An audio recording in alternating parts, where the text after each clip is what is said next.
हाँ जी, देखिए ये आधुनिक भारत का पार्ट कितना है, पीछे हम पढ़ा चुके हैं ना। अब है 18वीं शताब्दी का भारत, इसमें है बंगाल। इसको थोड़ा अच्छा से समझिएगा क्योंकि आगे चल के यही हॉट स्पॉट बन जाएगा। अब बंगाल चूंकि हम लोग से है रिलेटेड, तो वो देखिए पहले तो हम लोग देख लेते हैं इसकी भौगोलिक स्थिति क्या थी ना। तो पहले देखिए भौगोलिक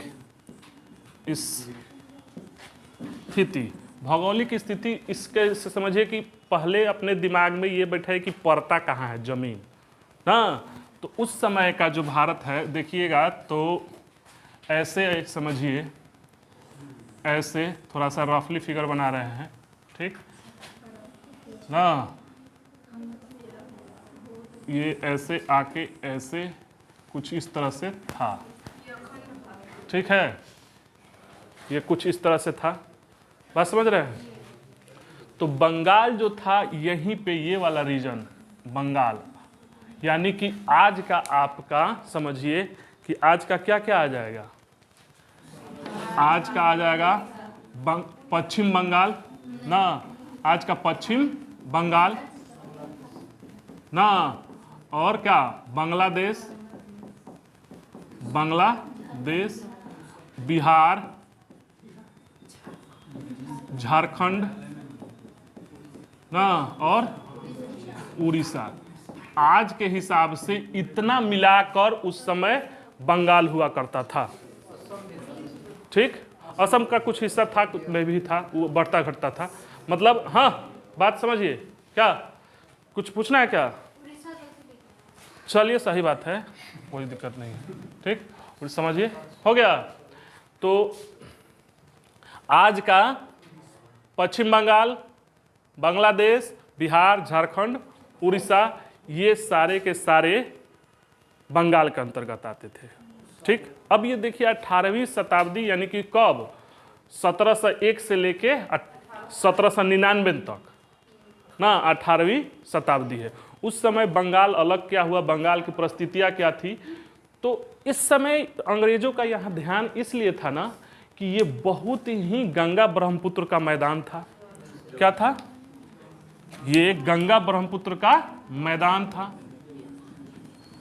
गंगा हम पुत्र का मैदान ना। और दूसरा चीज की यहाँ से रेवेन्यू बहुत ज़्यादा है, न्यू बहुत ज़्यादा होता था ना। ये दो इसलिए अंग्रेजों का ध्यान था, अंग्रेजों का नहीं, भारत में जो आया ना इस क्षेत्र पर ध्यान था, क्योंकि सबसे ज़्यादा फर्टाइल आज भी है पूरा वर्ल्ड में, सबसे ज़्यादा उपजाऊ कौन भूमि है? गंगा। ये वो सुंदरबन डेल्टा वाला, कुछ भी फेंक दीजिए जम जाता है, समझ रहे हैं। ऐसा वर्ल्ड में ऐसी भूमि अभी भी नहीं है, बात समझ रहे हैं। ये द्वाबा जो है क्षेत्र जो है हम लोग का, आप जिस एरिया में हो यहाँ पे बैठे हो ना, मत समझो कि यह हाँ वही है, छपरा भी आएगा उसी में आएगा, बात समझ रहे हैं, गंगा ब्रह्मपुत्र के मैदान में ही आएगा। तो ये फर्टाइल था। अब मुगलों के समय क्या हुआ था, होता था मुगल के समय स्थिति समझ गए। इसको देखो कि अंग्रेज कहाँ से आए, ये स्थिति समझे आप। मुगलों के समय, मुगलों के समय, सब आगे पीछे का बात ध्यान रखना। मुगलों के समय होता क्या था कि प्रत्येक प्रांत में 2 महत्वपूर्ण अधिकारी नियुक्त होते थे। मुगलों के समय प्रत्येक प्रांत में 2 महत्वपूर्ण, प्रत्येक प्रांत में 2 अधिकारी, ये मुगलों की व्यवस्था में थी। एक था जिसको बोलते थे क्या चीज, दीवान। एक था दीवान, मतलब एक अधिकारी का नाम था दीवान, और एक का सूबेदार। एक का क्या था? सूबेदार। 2 अधिकारी मुगल नियुक्त करते थे प्रत्येक प्रांत में। अब ये दीवान क्या काम करता था कि ये रेवेन्यू कलेक्ट करता था, यानी कि इसके पास पैसा था। ये क्या करते थे? राजस्व कलेक्ट करते थे, राजस्व। ये क्या करते थे, शासन देखते थे। ये देखो व्यवस्था कितना जबरदस्त है।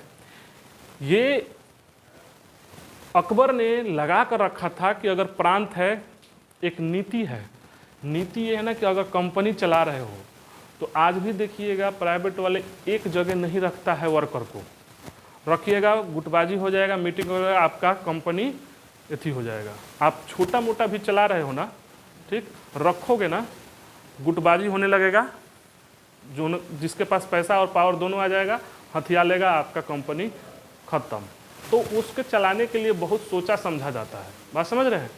तो चूंकि ये प्रांत है तो इसके पास पैसा है और इसके पास पुलिस है, शासन है, प्रशासन है।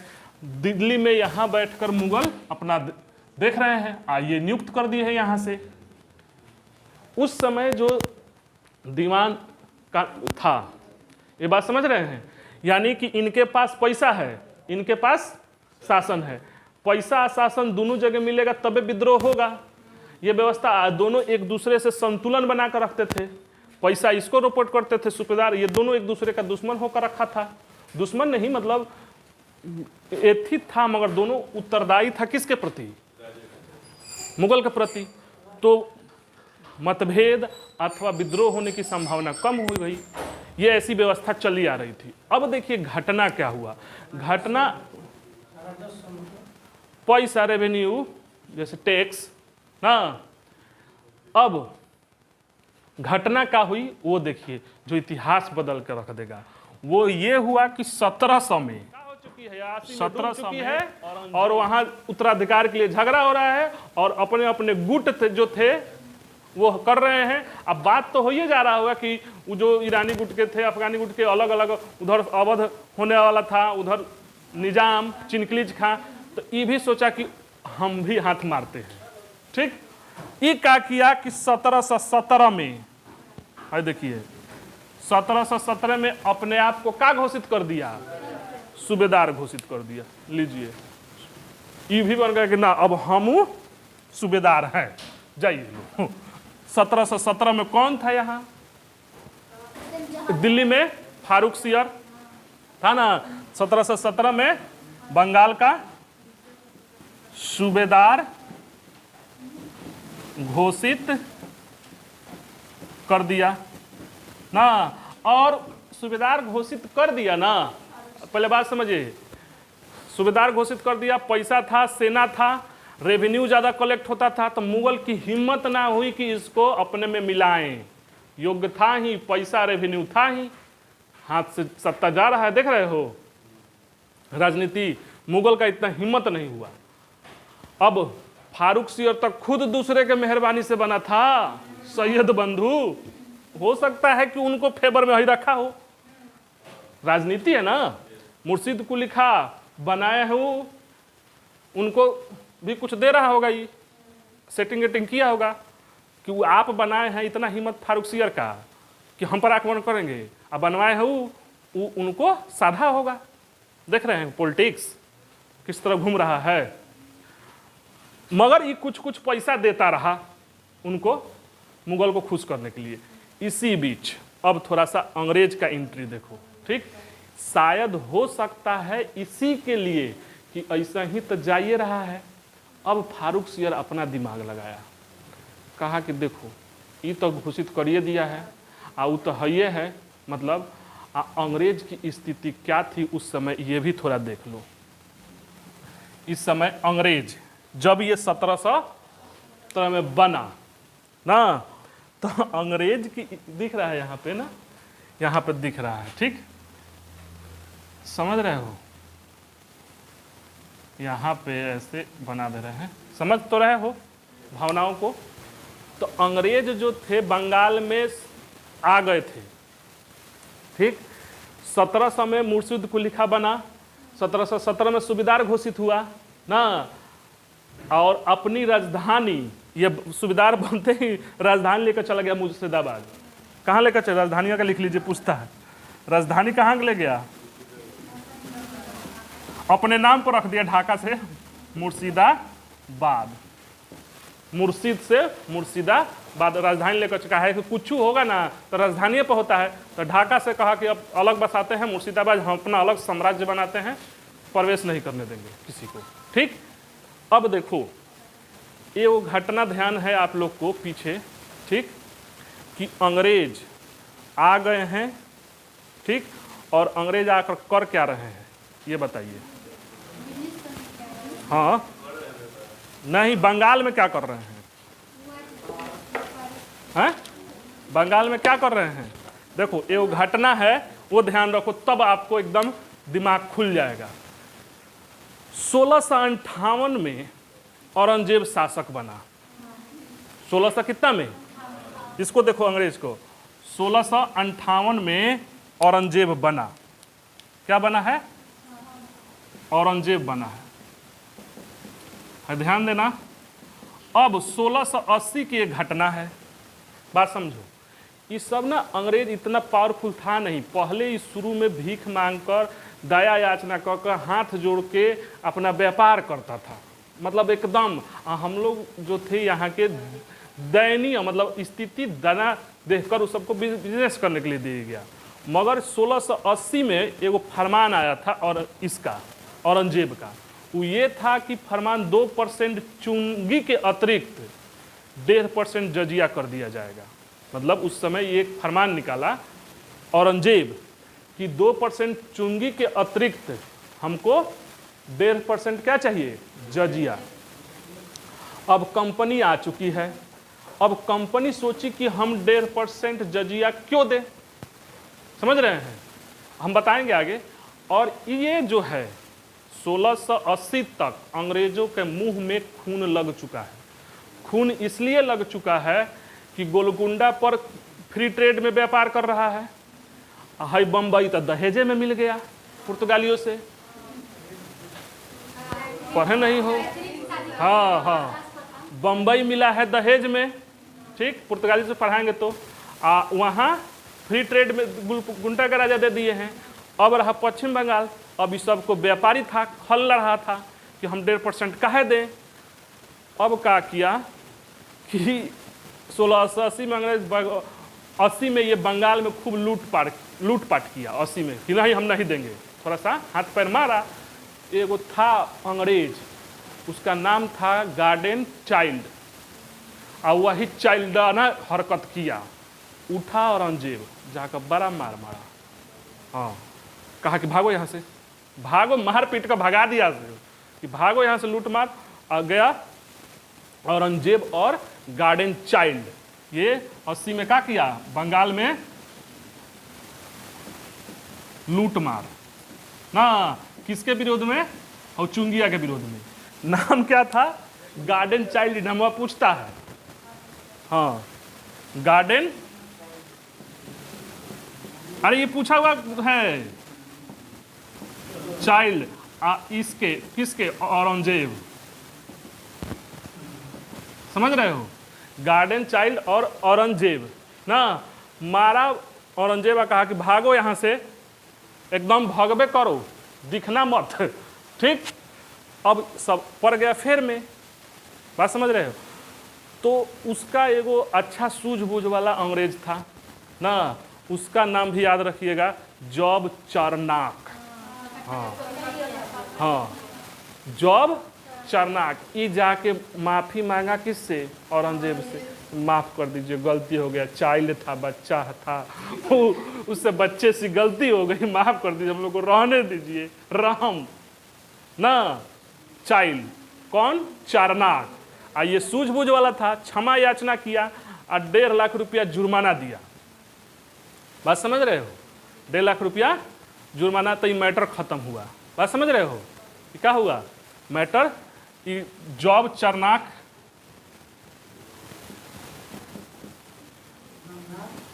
चार्नाक ने क्या किया? माफी मांगा और क्या किया? 1.5 लाख रुपया जुर्माना। क्या लिखे हैं? बंगाल में लूटपाट किया, हाँ, लूटपाट, लूटमार चाहे लूटपाट जो भी कह लीजिए। ये घटना समझ में आ गया? यानी कि ये 2 नाम याद रखिएगा, चाइल्ड और चार्नाक, ठीक। संहारा उसको। अब यहाँ का सूबेदार कौन है, ये पहले बताओ, बंगाल का सूबेदार कौन है? भाई सूबेदार कह रहे हैं, मतलब क्या पढ़ रहे हैं आप लोग पता नहीं है। बंगाल का कौन है सूबेदार? अजीमुल शान। ये क्या किया अजीमुल शान, इससे है चारनाक ना सेटिंग वेटिंग कर लिया। औरंगजेब तो यहां से चला गया दिल्ली। प्रशासक कौन था अब? उसका पोतवा, क्या नाम था उसका? अजीमुल शान।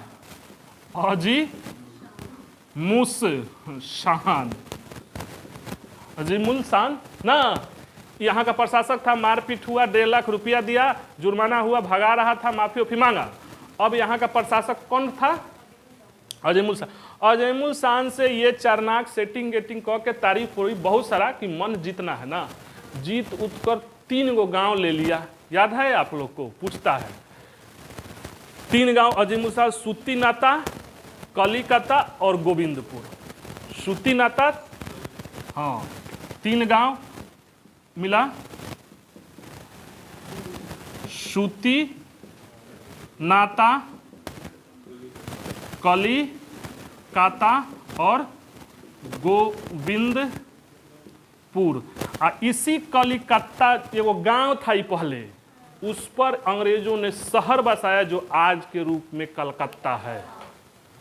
और वहां पे एगो बनाया किला जो आज भी है, जाइएगा तो देखिएगा, हम देखे हुए हैं साक्षात। का किला बनाया? Fort William. इसका प्रशासक चार्ल्स आयर को नियुक्त किया। बात समझ रहे हैं? फोर्ट विलियम बहुत बड़ा किला बनाया गांव में, और उसी के फोर्ट विलियम के आसे पास ना आज का कलकत्ता है। हाँ उस नहीं, अगले बगल में है, ठीक। तो वहीं पे मतलब अभी वहां गांव था, गांव से है अजीमुल शान से ले लिया और वहां पे फोर्ट विलियम बनाया और अंग्रेजों रहने लगे। ये घटना हो चुकी है। बात समझ रहे हैं? अब देखिए आगे का बात, इतना बात ध्यान रहा। जब ये कलकत्ता में आ चुके हैं, कौन? अंग्रेज आ चुके हैं। अब जब मुर्शीद कुली खां बना तो उसके सामने परिस्थितियां देखिए। 3 गांव मिल चुका है, ठीक, फोर्ट विलियम हो चुका है, अजीमुल शान दे चुका है, 1717 में ही बना है। समझ रहे हैं बात को? दिल्ली क्या है? बिगड़िए रहा है। इस परिस्थिति में फारूक सियर कहा कि रेवेन्यू का अच्छा स्रोत था ही कि चलो भाई अंग्रेजों को भी दे दो, क्या चीज? मैग्ना कार्टा 3000 रुपया वार्षिक पर दे दिया। क्या चीज? वार्षिक की आप फ्री ट्रेड कीजिए। तो चूंकि इससे बनता नहीं ना था जी अपने आप को सुविधा, तो ये सोचा पैसा के दृष्टि ये भी कुछ देता था। मुर्शीद कुली खां भी कुछ देता था मुगलों को, सोचा कि अंग्रेज भी दे, चूसे हम, इससे फ्री ट्रेड मिल गया। अब इससे 2 फायदा कि उसको तो पैसा मिलेगा फारूक सियर को, मगर सरदर्द किसका? इसका। अब बंगाल में जो स्थितियां हो गई ना कि भूखमरी या गरीबी, ये 2 कदम जो उठा ना, आप समझ नहीं रहे हो फ्री ट्रेड का मतलब। इसके पास पैसा खत्म और खाली वो अपना कंपनी छा गया, भारतीय सामान बिक नहीं रहा था, ये फिर उधर औद्योगिकरण हो चुका था। आप समझो यहाँ के जो कारीगर हैं, हथकरघा हैं, चाहे ये जो भी हर तरह का व्यापार, और उसको सस्ता ना हो जाएगा सामान, इस पर तो टैक्स ले रहा है। ये भारतीय सामान कोई बनाए इस पर इसको टैक्स दीजिए, और वो 3000 फ्री ट्रेड है। इंग्लैंड से सामान बना हो ला रहा है, अब बेचने लगा। आप टी शर्टें देखो, भारत का एगो बेचने लगे तो एगो बेच रहा है 1000 रुपया में, एगो चिल्ला रहा है 100 रुपया में 2 गो, 100 रुपया में 2 गो। का लोगे? 100 रुपया में 2 गो। इसके पास रेवेन्यू जाएगा, पैसा का इसके पास हो गया दिक्कत। प्रेशर देखो बेचारे का, ना कुछ करते हुए ये बहुत प्रेशर में आ गया, जूझते जूझते बेचारा मर गया। ठीक है, मतलब करे का 1717 में बना, इस 1727 तक ये मतलब इस सब समस्याओं से जूझते हुए मर गया 1727 में। आइए अपने आप को, तो मुर्शीद कुली खां कहाँ तक रहा? 1700 से लेकर लिख लीजिए 1727 तक, यानी कि इन समस्याओं से ये जूझता रहा। देखिए प्रेशर कहाँ कहाँ का है उसके पास। एक तो बंगाल में अंग्रेज अथी कर रहे हैं, अंग्रेजों का मनोबल देखो। ये जब 1717 है ना, ये जब प्लासी का युद्ध होगा ना, तब अंग्रेज इस तरह नहीं अटैक कर दिए। अभी हम समझाएंगे। वो 3 गो युद्ध लड़ चुका था, तीसरा लड़िए रहा था कर्नाटक वाला 1746 से। 1757 की घटना है। उधर का उस सबका युद्ध का अनुभव हो गया, भारतीयों की कमजोरी पता चल गई। बात समझ रहे हैं? तो उधर 3 गो युद्ध लड़ चुका है, उधर उस सबके पास, अंग्रेजों के पास पैसा है। पैसा पावर जिसके पास हो ना, उससे ना लड़ना, ठीक है? यही ना दोनों के हो गया जी, पैसा पावर दोनों हो गया। इसी को अलग करके रखा गया था, समझ रहे हैं? तो ये स्वतंत्र बंगाल की स्थापना किसने किया? मुर्शीद कुली था। अब मिटा दे इसको। ये बातें समझ चुके हैं आप लोग? बढ़िया से मजा आ रहा है? हमें भी आ रहा है। मिटा दे है? बस घटना आप लिख लो और घटना याद ऐसे ही रख लेना। हम पीठ ठोक दे रहे हैं, आपको कोई पीछे कर दे तो कहना, समझ रहे हो? एग्जाम में और कहा मार करने में थोड़े पीठ ठोकवाओगे। हम पढ़ा रहे हैं तो पीठ ठोकेंगे तो किस में ठोकेंगे जी? पढ़ाइए में ठोकेंगे ना, कि पहलवानी में ठोकेंगे? तो जाओ पहलवानी के पास, टीचर के पास, ट्रेनर के पास ना। अब देखिए, तो मुर्शीद, स्वतंत्र बंगाल की स्थापना किसने किया? स्वतंत्र बंगाल किसने? मुर्शीद कुली खां। मुर्शीद कुली खां हो गया। ये कब तक रहा? 1700 से आया था 1727 तक। इसका तो प्रेशर देख रहे हो आप, स्थिति की परिकल्पना नहीं कर रहे हो कि पैसा ना हो ना तो किस तरह से चलोगे। उसका चल नहीं रहा था। चोरी करो, अरे जनता भी तो जवाबदेही तो है ना है। जनता मर रही है, उसके पास पैसा है नहीं, अंग्रेज खुलेआम व्यापार कर रहे हैं, चुंगी ले रहे हैं, आप समझ नहीं रहे हो। जनता के पास शासन का ही काम है, उसी का मान ले। हमको इतना खराब लगता है आज भी, आप नहीं समझ रहे हो। हम गांव में देखते हैं, बगल में है डेयरी वेरी है, गाय रखा है, तो गांव में तो दूध ऐसे मिल जाता है। अभी कैसे है? 30 रुपये 40 रुपये है गांव में। हम कहूँ 30 से 40 के बीच में है।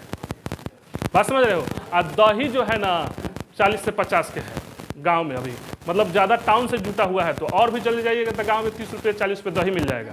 हाँ, दही, हम गांव का बात कर रहे हैं, सुनो पहले बात को, ठीक? अब देखो, हमारे घर के बगल में से डेयरी वाला, ठीक, डेयरी वाला दूध लेकर चला जाता है सुबह ना, उहे दूधवा को पैक करके या दहिया जमा कर हमको मिलता है 120 रुपये। पकड़ेगा नहीं कि सुबह ले गया था, उसी को पैक करा कर हम ही को दे रहा है। अरे तो वो नहीं देगा ना, उसके पास वो रोक दिया है कि एक दिन दीजिएगा ना तो कहेगा कि हम आपका नहीं लेंगे डेयरी वाला। उसको प्रतिदिन चाहिए तो वो अपना डेयरी वाला ले रहा है, वो बांध दिया है। आपको चाहिए तो आप ले नहीं सकते। आप समझो, वहीं का चीज़ वैसी को उठाकर आपको 120 रुपये बेचा जा रहा है। अगर आप हो, आपके पास गाय नहीं है, तो ये पैसा बीच का कहाँ गया? इसमें बिजनेसमैन कमाया। इसी से ऐसे ही ये तो हम एक उदाहरण बता रहे हैं। इससे खतरनाक होता था। कच्चा माल खरीद कर उसी को बेचते थे अंग्रेज, आप बीच में मुनाफा कमा रहे थे। हई देख रहा था बेचारा, ये टैक्स लगाए तो क्या करे, कुछ उसको भी देना है। समझो बात को। और उस सबको क्या करना है? 3000 रुपया दीजिए, जितना मन करे उतना कीजिए सालाना। जो साल, हाँ, वार्षिक दिया था वो। अरे खराब का उसके भी कमजोरी समझो। ये तो मुर्शीद कुली खां अलग करिए दिया है, तो सोच रहा है कि जौने आए, और जानता था कि ये उपजाऊ है। क्यों लिखे हैं कि रेवेन्यू ज़्यादा होता था? उपजाऊ भूमि है, सबसे ज़्यादा फर्टाइल है, इतना अथाह पैसा है, समझ रहे हैं? और उस समय का व्यापार का मतलब, मोटा मोटी समझिए कृषि। कौन बीच में है? जो सूबेदार बन गया ना, वही था मुर्शीद कुली खां। 2 आदमी उछल रहा था। अरे देखो, सत्ता ओरिजिनल कंट्रोल में था तो मुगल के पास, ये अधिकारी घोषित कर दिया था। तो 1717 में वो बनबे किया, और 1717 में कहा कि हम फ्री ट्रेड दे दिए। वो जहाँ कुछ होता था जनता को दिखाता था कि ये देखिए, भड़काता भी था कि हमको तो मुगल सरकार ने दिया है कि 3000 रुपया। अगर ये करते तो इससे डायरेक्ट विरोध करते, तो दोनों व्यवस्था हो रहा था। वो फ्री अंग्रेज अपना व्यापार कर रहे थे, मुगल को दे रहे थे, ठीक 3000 रुपया। ये अपना टैक्स लगाता था, इससे जो बिकता था ये मुर्शिद कुली खां के पास आ रहा था। समझो स्थिति को। हाँ, अब समझिए, मुर्शिद कुली खां के बाद इसका जमाई शुजाउद्दीन, इसका कौन था? जमाई, बोले तो दामाद। हाँ, बात समझ रहे हैं? शुजाउद्दीन कौन बना? शुजाउद्दीन।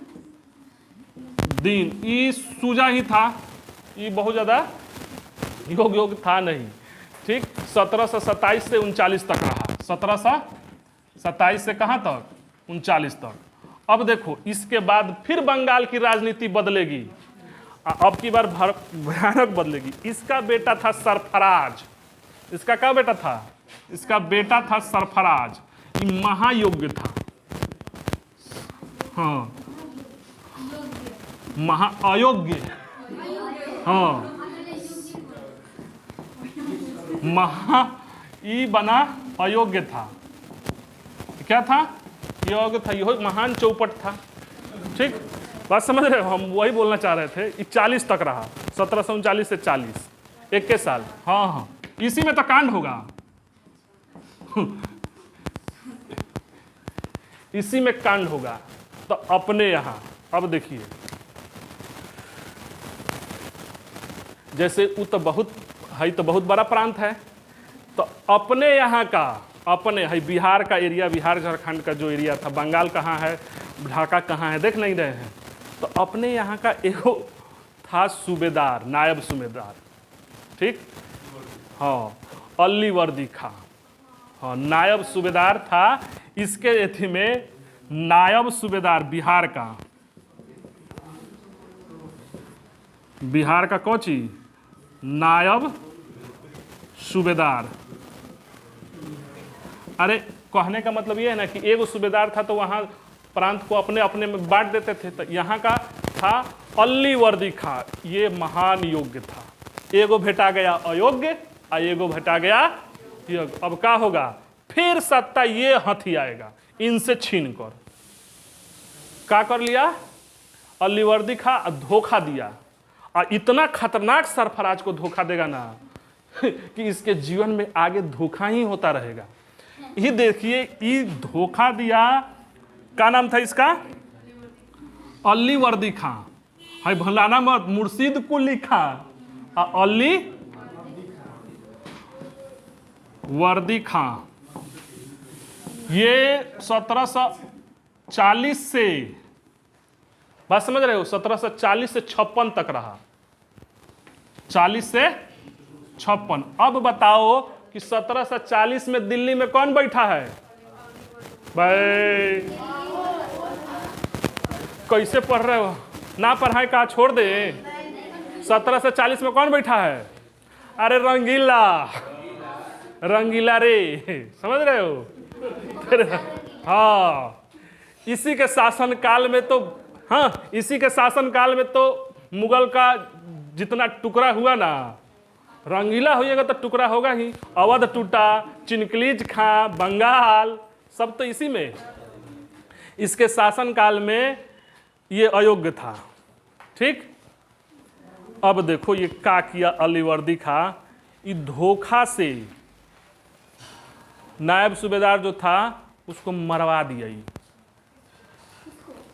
हई सरफराज को। अब देखो ये शासन की कितनी बड़ी दुर्दशा है।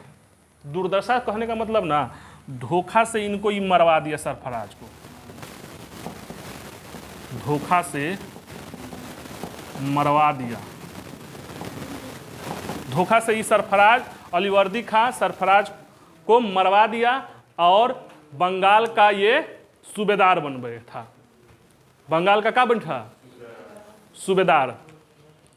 और बात नहीं, बंगाल का सूबेदार बन बैठा। देखो, एक बार धोखा दिए कौन? किसको? मुर्शिद को लिखा, किसको धोखा दिया? हाँ, औरंगजेब की मृत्यु के बाद। फिर इसको धोखा दिया, इसके बेटा ये जमाई था, इसके बेटा को अलीवर्दी था बंगाल वाला। फिर इसके दामाद, इसके नाती के साथ, हाँ, फिर धोखा होगा। मतलब ये धोखा पर धोखा, धोखा पे धोखा, देख रहे हो? इसीलिए नहीं समझ रहे हो? तो ये क्या धोखा दिया किया का, इनको ये मरवा दिया। अब मरवाने के बाद देखो, रंगीला को 2 करोड़ रुपया भेजा कि चुप रहिए। हाँ, ओलिवर दिखा। आप सोचो, हमारा एक प्रांत है, भले ही अलग किया है, हम सरफराज है, ये पैसा उसको भेज रहा है, ठीक, अधीन था, और आपके कहीं अधीन में है, आप कोई किसी को मरवा दे, ठीक, आपको पैसा भेज दे, आप चुप रह जाइए। कितनी मतलब नीचता वाली, और कितना मतलब प्रशासन कितना ढीला हो गया था। अरे मरवाया तो तुम मरवाया कैसे? रंगीला कहता है तुम मारा कैसे उसको? हमको टैक्स दे रहा था, पैसा दे रहा था, हमारा ही था साम्राज्य, भले वो एथी में था, जैसा हो गया। तो फिर मरवाया, इसको पैसा 2 करोड़ रुपया दिया, रख लिया। इस सब अंग्रेज देख रहे थे। अच्छा ठीक, तो रंगीला को क्या था, तो रंगीन मिजाज का, उसको तो पैसा चाहिए, मुंह बंद कराने के लिए पैसा दे दिया। नहीं समझ रहे? 2 करोड़ रुपया दिया ही ना। रंगीला को क्या किया ही? रंगीला को बात नहीं कीजिए, रंगीला को 2 करोड़ रुपया दिया। क्या नहीं कनेक्ट हो रहा है? का नहीं कनेक्ट करके पढ़िएगा, इसको जाकर वीडियो देखिएगा, मजा आ जाएगा आपको। समझ नहीं रहे हो? पढ़ाई का स्टैंडर्ड फॉर्म यही है, नहीं तो किताब में तो सब है। कहो तो हम किताब जैसा पढ़ा दें, गलत बात है। हम जब मजा ले रहे हैं तो आप भी लो। ठीक है, तो रंगीला को क्या किया? 2 करोड़। आप इमेजिन ना करो कि हम बिहार का है, जैसे मान लो जो बिहार में है, दिल्ली में आज की स्थिति कल्पना करो, बिहार का आप उठिए, किसी को मरवा दीजिए, सीएम को, आप भेज दीजिए दिल्ली 2 करोड़ रुपया। अब दिल्ली में जो बैठा हो चुपचाप रह जाए, हाँ, कैसा होगा? ऐसा होगा, तब रहेगा बिहार, रहेगा बिहार। ऐसा कांड हुआ था। और रंगीला तो रंगीन मिजाज का था, वो चुप हो गया कि चलो हमको तो पैसा की जरूरत है ना, 2 करोड़ रुपया जो है ना, मरे चाहे जिए सर, तब हमको मिल रहा है ना। इस तरह से शासन ढीला होता है, इस तरह से प्रशासन चलता है। और रंगीला तो खुद वो रंगीन था, उसके वो तो खुद मूर्ख था, उसको कुछ होता था, वो 2 आदमी के पास जाता था। हाँ, इसको कुछ बुझाता नहीं था, ठीक, कि कैसे शासन प्रशासन चलता है। अब देखिए, ये जब बना, इसका भी जीवन बड़ा कष्टमय बीता। इहो बेचारा टेंशन में मर गया। टेंशन में इसलिए मर गया कि एक तो इसके भी शासनकाल में चल रहा था, हम बताए थे व्यवस्था रेवेन्यू वाला चलिए रहा था, बहुत आर्थिक तंगी थी ना। एगो और हुआ इसके शासनकाल में, अलीवर्दी काल में, ये मराठे उस समय बहुत ज़्यादा एक्टिव थे। इस 1740 से 61 में रहा, मराठों का हमला हुआ 1751 में, और उनको भी चौथ के लेने के, और उड़ीसा इनसे छीन लिया। इस पर क्या हुआ? अलीवर्दी खां पर मराठों का हमला, बंगाल पर किया मराठों का हमला। अब तो ये चुप, रंगीला चुप होकर देख रहा था ना, हमको 2 करोड़ रुपया दिए, अपने में लड़िए, मराठे से लड़वाए हैं, लड़ो, हमारा तो हित करिए रहे हो। आप क्या कर लिया? ये उड़ीसा मराठों को दे दिया। अब उड़ीसा, हाँ, उड़ीसा ले लिया, मराठों का हमला। अब ये बैठ कर खुश हो रहा था ना, और चौथ देने के लिए मजबूर कर दिया। 51 में, 1751 में लिख लीजिए, 1751 में, समझ रहे हैं? एक तो पैसा वाला प्रॉब्लम ना, एक तो इस समस्या से जूझते हुए बेचारा कहाँ गया? मर गया। ठीक, अब इसकी 3 बेटियां थी, मिटा दे इसको, थोड़ा सा मिटा देते हैं, इसकी बेटी को समझना है। ठीक, हाँ, अब देखो, बंगाल की स्थापना कौन किया जी? मुर्शीद, मुर्शीद कुली खां। इसके बाद कौन बना?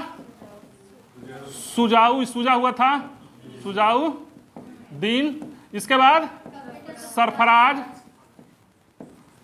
सरफराज को कौन निपटा दिया? अलीवर्दी खां। अली कहाँ का था ये? बिहार का ना। ये हायरार्की याद रखना। अब अलीवर्दी खां भी जूझता रहा, इसका हमला हुआ मराठों का। इसकी 3, इसका बेटा वोटा नहीं था, बेटी थी।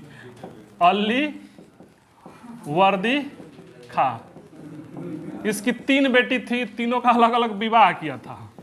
ठीक, अब देखो एगो का था घसीटी बेगम, घसीटी बेगम, इनका बियाह कहाँ हुआ था? हाँ, घसीटी बेगम ढाका हुआ था ना। अरे ये बहुत शैतान है, घसीटी बेगम जो है ना सही में घसीट देगी। शैतान इसलिए हम कह रहे हैं कि प्लासी के युद्ध में मिली हुई थी, अपने मौसेरा, हाँ उसको इसी तरह वो नहीं हारा बेचारा। हाँ हम बताएंगे अभी, ये मिली हुई थी। ठीक, एक पटना ब्याह हुआ था अमीना बेगम का, अमीना बेगम, इसका मायमूना बेगम ना, मायमूना बेगम पूछता है नाम। ठीक, ये कहाँ पे आई गई थी? पटना। ये कहाँ पे आई गई थी? पूर्णिया, अपने वाला। ये तीनों का हस्बैंड ऊपर चले गए थे। ठीक, इनका बेटा था शायद, हाँ शौकत जंग। इनका एक बेटा था शौकत जंग। बेटा का नाम था शौकत जंग। इसका बेटा का नाम था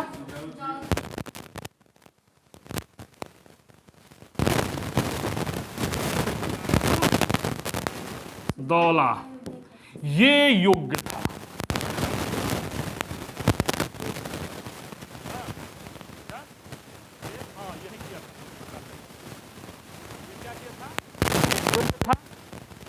ये क्या बना अगला?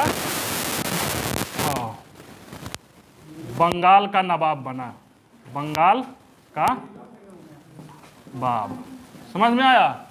इसके 3 दुश्मन, ये भी जिस परिस्थिति में बना ना, अपना उत्तराधिकारी अलीवर्दी खां, पटना वाली अपनी बेटी अमीना बेगम के बेटा को बनाया। अब इससे कौन कौन जलेगा?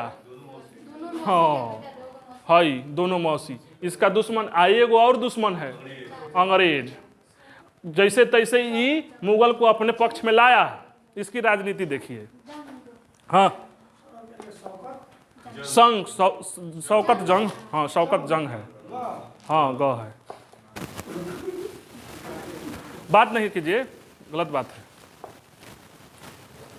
अब देखिए, इसके काल में एक घटना होगा जो प्लासी का युद्ध को नींव डाल देगा। बात समझ रहे हैं? ये योग्य व्यक्ति था। कौन? सिराजुद्दौला एक योग्य व्यक्ति था।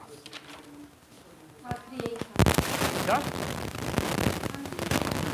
हाँ, अब देखो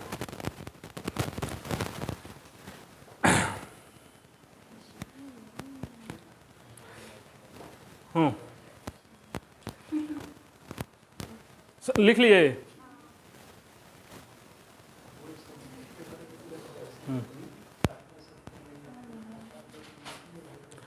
अब थोड़ा ध्यान दो, कर्नाटक का युद्ध चल रहा था ना।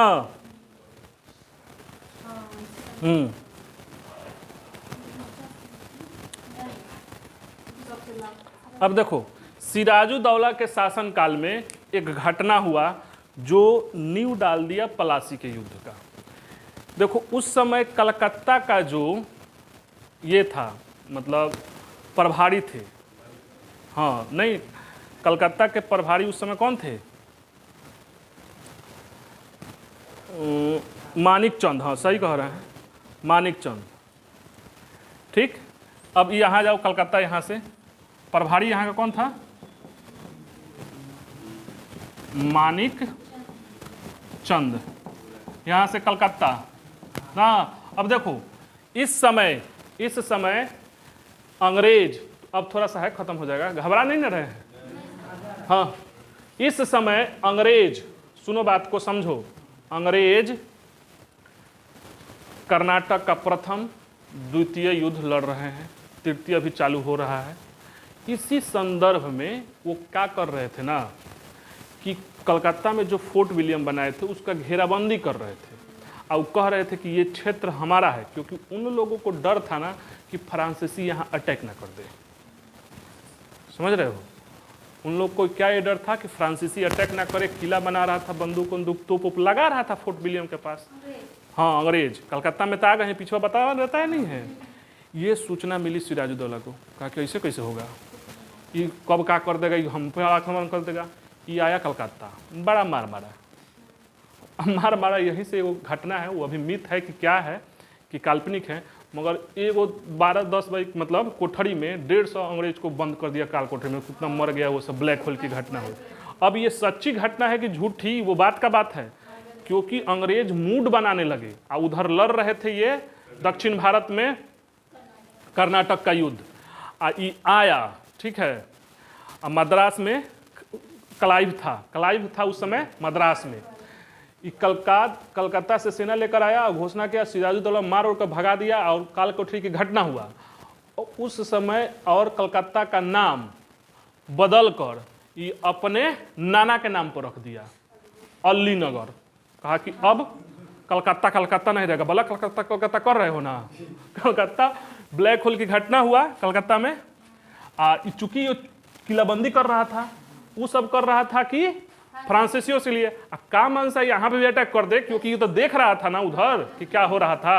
अब मान लीजिए आपका यहाँ घर है, ठीक है, हमारा यहाँ मान लीजिए छापरा में है, हम लगे तोप बंदूक सजाने यहाँ पे, ठीक, और लगे सेना वेना बना के रखे, तो यहाँ के जो डीएम साहब होंगे कहे क्या कर रहे हो, किस चीज़ की तैयारी कर रहे हो, ये हटाओ, ये तो हमारा है, अरे काहे कर रहे हो, सजा रहे हो, तो किसी और का आक्रमण है, तो हम है ना, हम हैं काहे के लिए, आपको हम यहाँ रखे हैं छापरा में, आप कह रहे हो किलाबंदी करो, अब बंदूक सजाने लगो, तोप लगाने लगो, सेना बुलाने लगो, ट्रेनिंग देने लगो, हैं, तो आप कहिए कि फ्रांसीसी आक्रमण करेंगे, तो सिराजुद्दौला बोला करे हम हैं ना, प्रशासक तो हम हैं कि तुम ही निपटोगे, हटाओ, तक अटैक तुम हम ही पकड़ दो।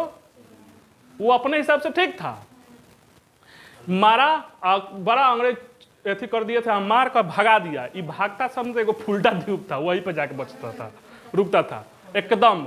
फिर जाके सब माफी उफी मांगा सब और ये किया। अब ये घटना, यहाँ की घटना, वहाँ का क्लाइव था, मेन हेड था, इसके पास गया। क्लाइव का मन बढ़ा हुआ था, बहुत ही महत्वाकांक्षी आदमी था।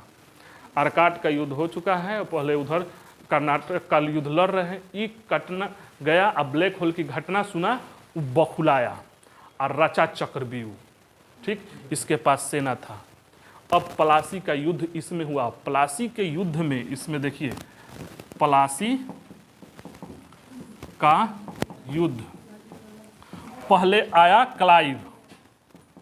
क्लाइव आया, ठीक, थोड़ा समझिएगा युद्ध कि हुआ कैसे, ये आगे पढ़ाएंगे प्लासी युद्ध, मगर यहाँ पे थोड़ा सा समझिए। ये घटना पहुँचा कि ऐसे ऐसे हो गया, प्लासी का युद्ध आया। अब कहा कि पहले फोड़ने का काम किया, क्योंकि डायरेक्ट युद्ध में लड़ नहीं सकता था, ठीक। देखिए क्लाइव का दिमाग, पहले देखा दिल्ली, कौन है दिल्ली में 1757 में, हाँ, आलमगीर द्वितीय। रंगीला का देखिए रहा था, रंगीला में बार बार आकर अहमद शाह अब्दाली मार कर लूट कर जाता रहा था।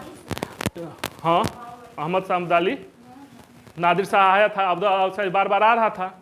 उसके बाद आलमगीर द्वितीय बना, देखा कि ये सब दिल्ली कमज़ोर है, हम लोग के पास सैनिक है। कर्नाटक का युद्ध एगो दूगो हो चुका है, तीसरा भी होने वाला है, हो ही रहा था 7 साल का, ठीक। इधर ये देखा कि बंगाल में इन लोग का राजस्व पैसा कमी है। इसकी मौसी सब पता किया कि घसीटी बेगम हई दोनों विरोधी है, घसीटी बेगम में जाकर भेंट उठ किया, घसीटी बेगम मिल गई। अब विपक्ष में इन लोग के, जब इन लोग को क्लाइव मिलाया किन किन को, तो ये कलकत्ता के एगो प्रभारी थे मानिक चंद को अपनी ओर मिला लिया। किनको मिला लिया? विपक्ष में इनके आदमी को फोड़ दिया, मानिक चंद। ऐसी घटना जब इतिहास में होना सीखिए कि ऐसे नहीं होना चाहिए। आदमी के मन में ना आदमी को फोड़ा जा सकता है, बहुत इजी वे में फोड़ा जा सकता है। कभी भी अपने मन के बात को, कभी भी अपने मन की जो करना चाहते हैं नहीं बताना चाहिए। बात समझ रहे हैं? नहीं तो फोड़ना बहुत, अगर आपको भाप लेगा ना आदमी कि आप चाहते क्या हो, उसी को भुनाएगा, बार बार उसी को भुनाएगा और वो आपसे गलत काम करवा देगा। आपका व्यक्तिगत रिलेशन, आपका सारा संबंध टूट जाएगा, वो होने भी नहीं देगा। तो कभी भी जैसे ना है कि मान लीजिए ऐसे कहिए कि हम दोनों दोस्ती हैं, तो आप अगर दोस्ती हैं, ठीक, आप जैसे दोस्त हैं, ठीक, तो दोस्ती को कहिए ना कि हाँ हम दोस्त हैं, हम हमेशा दोस्त रहेंगे, ठीक। ये कहवे ना दोस्ती है ना दुश्मनी है, नॉर्मल रहिए, तो उसको पता ही नहीं चलेगा कि इसका चाहता क्या है इस व्यक्ति से। बात समझ रहे? 3 चीज़ अपना कभी छुपा कर रखना चाहिए। तो ये सब समझ लिया कि ये बनना चाहती है। अगर जैसा ही गया मानिक क्लाइव घसीटी बेगम के पास, तो इसकी तो मानसा से तो भाप लिया होगा कि अपने बेटा को चाहे ये बनना चाहती है अधिकार, तो ये सब कहा होगा कि अरे आपको योग्यता आप हैं, आप भी तो बेटी हैं। वो सीधा सीधे बोलती कि अरे हम बेटी हैं, चाहे तुम कौन है बोलने वाला, वो हमारा बेटा है, हमारी बहन का लड़का है, बात खत्म। तो नहीं फोड़ पाता ना, मगर मनसा भाप लिया कि चाहती है। नहीं समझ रहे हैं? उसके बाद से कहा लालच देने लगे, अरे आप नहीं समझते हो, औरतों में तो ऐसा हो दिमाग नहीं होता है, ठीक है। मतलब ये घटना हमारे दिल पर छपी हुई है, समझ रहे हो कि कितना दुर्भाग्य है। बात समझ रहे हैं? तो इनको मानिक चंद को मिलाया, एगो जगत सेठ थे, है देखो, मानिक चंद ये प्रभारी थे, बात समझ रहे हो, और एगो जगत सेठ ये बैंकर था, व्यापारी था। बात समझ रहे हैं? ये व्यापारी था, मतलब यहाँ का ना बैंकर था, बैंकर, ठीक, मतलब इसके पास पैसा वैसा था। एक और आदमी था अमीर चंद, ये व्यापारी था, अमीर चंद ये व्यापारी ना विपक्ष में, अंग्रेजों के पक्ष में, मतलब क्लाइव के पक्ष में थे, क्लाइव के पक्ष में थे ना। और इधर लिखेंगे इसमें, ठीक, 3 आदमी को मिला लिया। और घसीटी बेगम, अरे विपक्ष लिखे हैं उसके लिए सिराजुद्दौला से, और घसीटी बेगम है देखो, हैं देखो समझो, हाँ सिराजुद्दौला ये बंगाल में घटना समझ में आ गया कि ऐसा ऐसा किया, ये पहुंचा क्लाइव के पास, बंगाल में आकर स्टडी किया कि सिराजुद्दौला का कौन कौन दुश्मन है। तब बंगाल में अपने पक्ष में प्लासी का युद्ध का तैयारी हो रहा है। किसको किसको मिलाया? ये मानिक चंद प्रभारी, कलकत्ता का मेन प्रभारी मिला हुआ है अंग्रेजों से। जगत सेठ वहाँ का बैंकर है, जैसे मान लीजिए आज का सबसे पैसा वाला आदमी मिल जाए। अमीर चंद मिला गया है अंग्रेजों से। इस घसीटी बेगम को यही समझा रहे थे कि मौसी मिली हुई है सपोर्ट, सिराजुद्दौला के विपक्ष में है, अंग्रेजों के पक्ष में है। बात समझ में आ गया? और सबसे इंपॉर्टेंट बात, सेनापति, मान लीजिए सेनापति ही मिल जाए तो बातें खत्म। वो बनना चाहता था बंगाल का नवाब, इसके मनसा को भाप लिया अंग्रेज। हम बार बार कह रहे हैं कि अपनी मनसा जो करना चाहते हैं, अगर आप जीवन में पढ़ना भी चाहते हैं ना, आईएएस बनना चाहते हैं, तो किसी से मत कहिए कि आईएएस बन रहे हैं। आप ऐसा ही कहिए कि हम बस पढ़ रहे हैं मनोरंजन जी, वो जान जाएगा ना, आपका प्रिय से प्रिय मित्र होगा, आप जिससे प्रेम करते हो वो टांग अड़ाएगा, क्योंकि आगे जलन होता है कि वो कर नहीं पाएगा, आपको करने नहीं देगा। आदमी बराबर रहता है, इसीलिए मयंग रहिए कि हम कुछ नहीं कर रहे, बस ऐसा ही चल जाते हैं पढ़ने, मन नहीं लगता है तो। ये मत कहिए, भुनाइए मत कि हमको आईएएस का तैयारी करना है, पीसीएस का तैयारी करना है, ये करना है, वो करना है, ये सब मत कहिए। दूसरा बात, अपना प्रेम, किसी के साथ प्रेम है में है आप, चाहे भाई हो चाहे कुछ भी हो, उसको जाहिर मत कीजिए, नज़र लग जाता है। आप नहीं समझ रहे हो, भाई हो चाहे पत्नी हो चाहे गर्लफ्रेंड हो बॉयफ्रेंड हो कोई भी हो, उसको जाहिर नहीं कीजिए। दूसरे को चुभता है, बात समझ रहे हो, वो अलग कर देगा। नहीं होगा ना, दो तरह का होता है, एक तो हमारे पास नहीं है कुछ तब हम जल रहे हैं, आप सक्सेस हो रहे हैं, आपको अभी जीवन में आगे बढ़ोगे ना तब पता चलेगा कि हम कुछ नहीं कर रहे हैं फिर भी वो जलन है। आपके सफलता से, आपके आगे बढ़ने से, आपके प्रेम से सामान्य जलन हो जाएगा। एक तो कि हमारा चीज़ आप ले लिए हो उसका जलन, एक तो कुछ नहीं, हम बता नहीं रहे थे एक दिन, वही वाला। ये सब बताने की जरूरत नहीं है। तो ये भाप लिया, किसको भाप लिया? इसको मिला लिया, ये नहीं, सेनापति मीर जाफर को। ये मीर जाफर को ये बनना चाहता था, कहा था कि बोला कि हम आपको बना देंगे, आप हमारा हेल्प के लिए, आप तो सेनापति हैं। मीर जाफर को ये किसी के नहीं थे अंग्रेज, ठीक। एक और थे मीर मदान, न मीर राय दुर्लभ, सॉरी राय दुर्लभ, हाँ।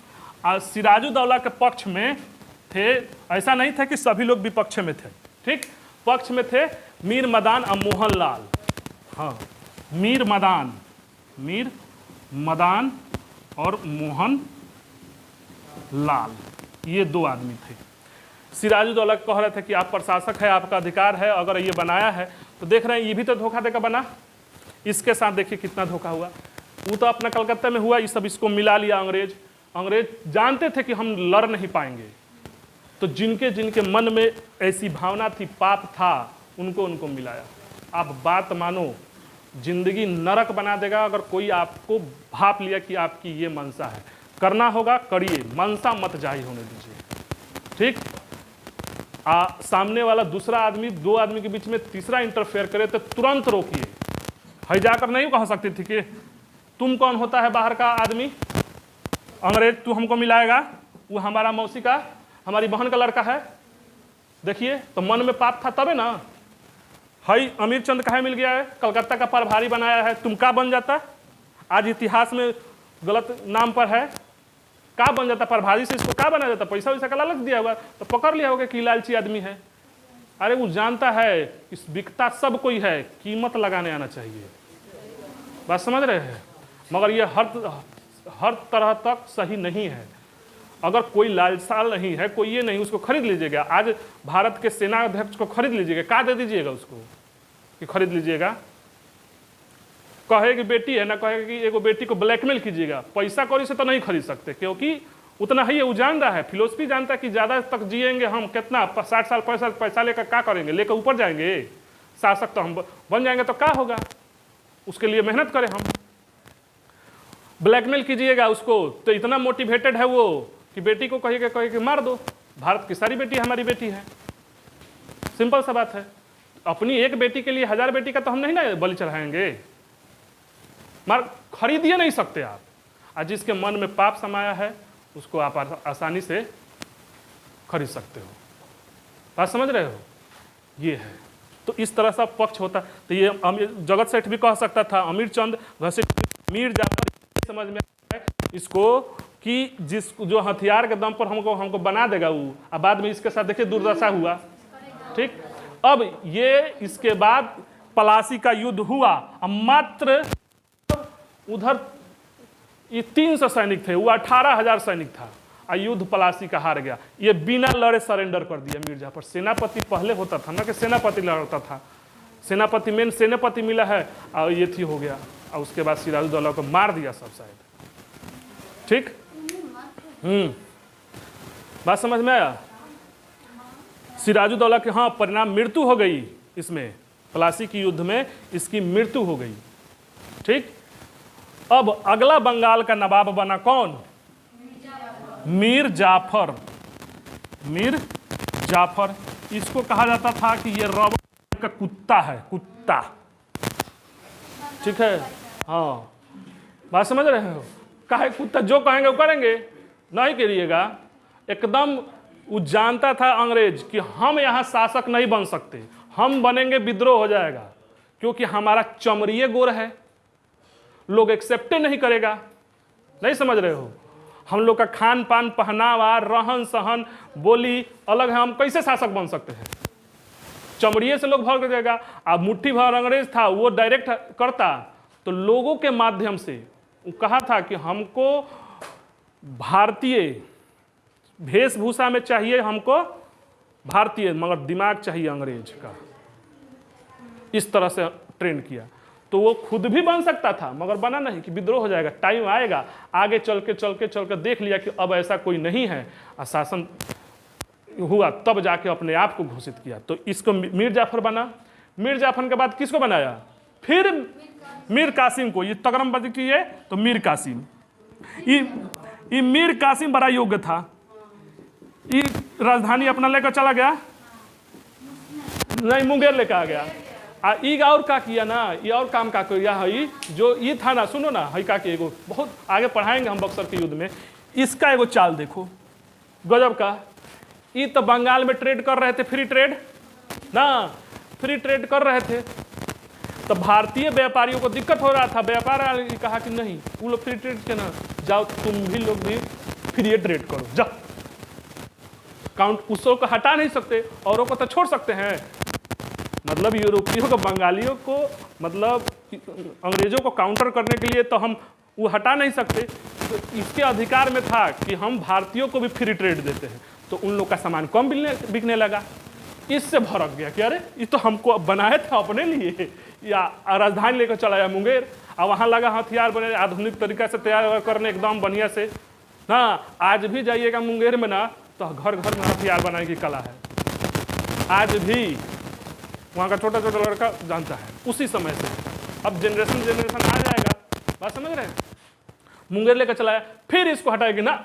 इसके बाद इसी के ना शासनकाल में क्या हुआ था, बक्सर का युद्ध होगा ना, गिरिया उड़िया का सब हम बताएंगे बक्सर के युद्ध में। इसके बाद फिर बनाया मीर जाफर को कि ना ये ठीक था, ये कुत्ता था ठीक था मीर जाफर।